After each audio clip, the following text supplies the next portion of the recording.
ফাঁকা।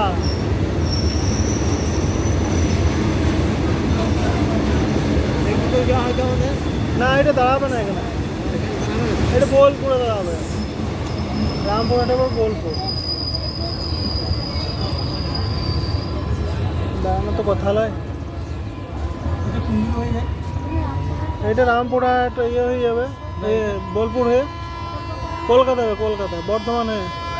ও through train pass করছে, সেই জন্য কি ওভারটেক করেছে। এই সব দাদা দাদা একটু